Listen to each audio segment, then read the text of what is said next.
Travel and ব্লগসের সকল দর্শকদের আবারও স্বাগত। আজকে আমি এখন রয়েছি হাওড়া স্টেশনে, আর আজকের আমাদের গন্তব্য নিউ দিল্লি। আর আমাদের ট্রেন রয়েছে সকাল 8টায় পূর্বা এক্সপ্রেস ভায়া পাটনা। আর আমার জার্নিটা শুরু হয়েছিল শান্তিপুর থেকে। আমরা কালকে রাতে এখানে এসে পৌঁছেছিলাম এবং আজকে ট্রেনে উঠব। আমাদের পূর্বা এক্সপ্রেস চলে এসেছিল 7:31 আর ট্রেন ছাড়বে 8টার সময়।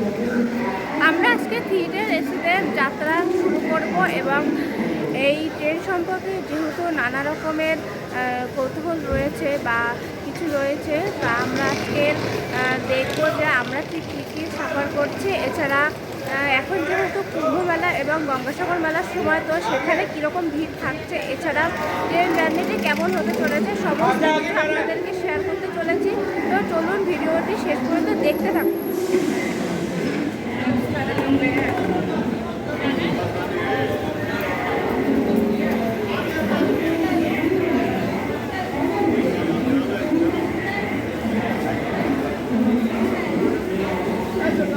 আমাদের ট্রেন রাইট 8টার সময় ছেড়ে দিয়েছে, আর এই ট্রেনটি 1529 কিলোমিটার কভার করছে, আর সময় লাগছে 22 ঘন্টা 5 মিনিট।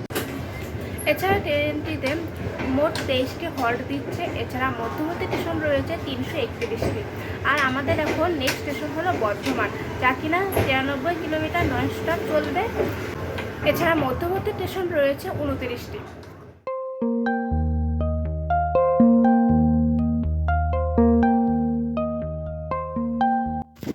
তো এখন যেহেতু কুম্ভ মেলার সময়, তো একটু ভয় ভয় লাগছে।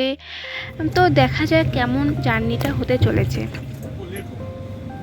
বর্ধমানের টাইম ছিল 8:55-তে, আর আমাদের গাড়ি এসে পৌঁছেছে 9:08-এ। তো মোটামুটি ঠিকই ছিল। তো এখন আমাদের বর্ধমান থেকে ট্রেনটি ছেড়ে দিয়েছে এবং পরবর্তী স্টেশন হলো দুর্গাপুর। বর্ধমান থেকে দুর্গাপুর নন স্টপ 55 কিলোমিটার চলবে এবং মধ্যবর্তী স্টেশন থাকবে 8টি এবং সময় লাগবে 55 মিনিটের মতো।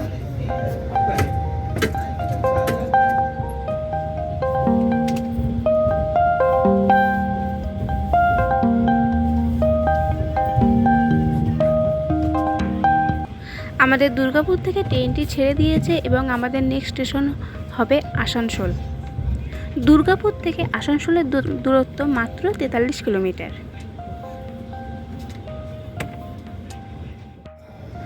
আমরা এখন আসানসোল স্টেশনে চলে এসেছি এবং আমরা এখন পর্যন্ত মোট 199 কিলোমিটার অতিক্রম করে ফেলেছি।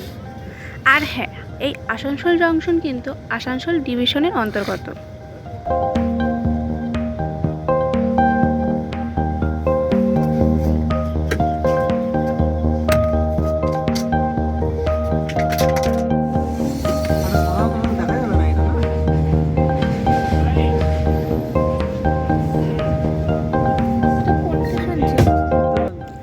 আসানসোল থেকে পরবর্তী স্টেশন রয়েছে চিত্তরঞ্জন, যেটি কিনা এই ট্রেনের পশ্চিমবঙ্গের অন্তিম স্টেশন।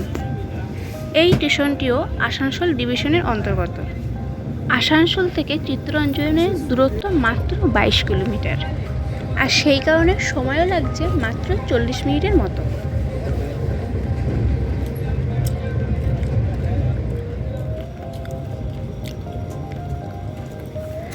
আমরা এই ট্রেনের পশ্চিমবঙ্গ অতিক্রম করে ঝাড়খণ্ডে পা রাখতে চলেছি, অর্থাৎ আমাদের নেক্সট স্টেশন জামতারা। আর এই স্টেশনটিও আসানসোল ডিভিশনের অন্তর্গত। বন্ধুরা, এই জামতারা স্টেশনে ঢুকতে গিয়েই একটি মজার অভিজ্ঞতা আপনাদের শেয়ার করি। এই স্টেশনটিতে ঢুকতেই স্টেশন সংলগ্ন যে রাস্তাটি রয়েছে, সেটি আমাদের দেখে মনে পড়ে গেল পাকুড়ের কথা। অর্থাৎ পাকুড়ও কিন্তু ঝাড়খণ্ড রাজ্যে অবস্থিত এবং সেম টু সেম পাকুড় স্টেশনের একদম পাশে যেরকম রাস্তা, এখানেও তেমন।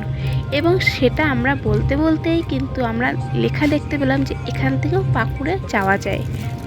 আর সেই পাশাপাশি আমাদের কিছু পুরনো স্মৃতিও মনে পড়ে গেল। তো আমরা যেহেতু ঝাড়খণ্ডে চলে এসেছি, তো ঝাড়খণ্ডের পরিবেশটা আমরা এখন দেখতে পাচ্ছি। চারিদিকে শুধু মাঠ, জঙ্গল, পাহাড়, জল ইত্যাদি।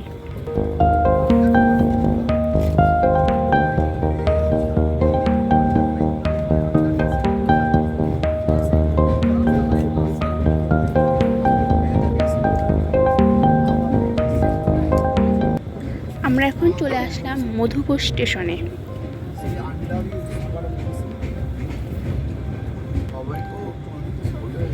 এর পরবর্তী স্টেশন যোশীটি, অর্থাৎ যোশীটি মানেই দেওঘর। আর হ্যাঁ, আপনারা যারা এখন পর্যন্ত আমার দেওয়া দেওঘরের ভিডিওগুলো দেখেননি তারা অবশ্যই এই চ্যানেলে প্রবেশ করে দেওঘরের ভিডিওগুলি দেখে নিন। আমরা আমাদের দুপুরের খাবার নিয়ে নিলাম এবং আমাদের এই দুপুরের খাবারে থাকছে ভাত, ডাল, একটা তরকারি, সোনপাপড়ি, চাটনি এবং এই প্লেটটির দাম ছিল 80 টাকা।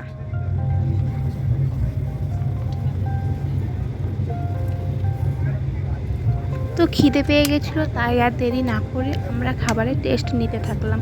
খাবারের টেস্ট মোটামুটি ছিল।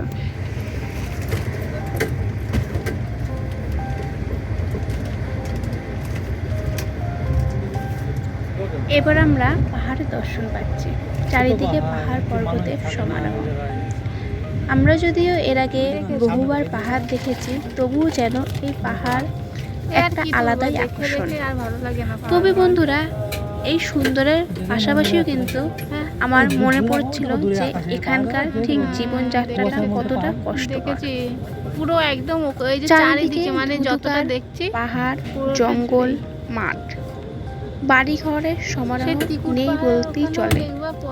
আর বন্ধুরা, স্পেশালি তাদের কথা মনে পড়ছিল যারা এখানে কাজ করছে, অর্থাৎ আমাদের রেলের সার্ভিস দিচ্ছে, তারা ঠিক কতটা কষ্ট করছে। এবং তাই ভাবতে ভাবতে দুটো স্টেশন কখন যে কেটে গেল খেয়ালই করিনি। অর্থাৎ ঝাঁঝা এবং জামুই আমরা ক্রস করে ফেলেছি। আমাদের নেক্সট স্টেশনে চলে এসেছি কুয়েল জংশন। অর্থাৎ আমরা এখন পর্যন্ত 409 কিলোমিটার অতিক্রম করে ফেলেছি। এই কুয়েল জংশন দানাপুর ডিভিশনের, অর্থাৎ ইস্ট সেন্ট্রাল রেলওয়ের মধ্যে পড়ছে।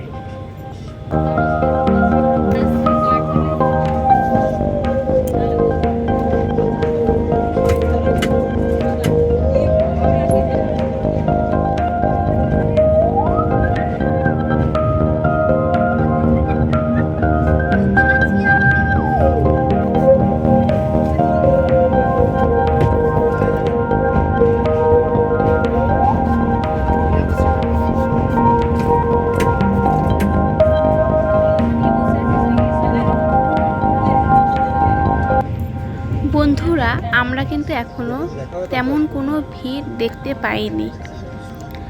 আমরা এরকম করে মোকামা পর্যন্ত চলে এসেছি। তবে বন্ধুরা, এখন আমরা যার ভয় পাচ্ছিলাম সেটাই ঘটতে চলেছে, অর্থাৎ ভিড়ের সম্মুখীন হতে চলেছি আমরা, যা কিনা আমরা আগে বুঝতে পারিনি। তবে ভয় অনেকক্ষণ ধরেই পাচ্ছিলাম যে কোন স্টেশন থেকে ভিড় হতে চলেছে। এই ভিড়টি শুরু হয়েছিল বারহ রেলওয়ে স্টেশন থেকে, আর এই ঘটনাটি কিন্তু 14ই জানুয়ারির ঘটনা।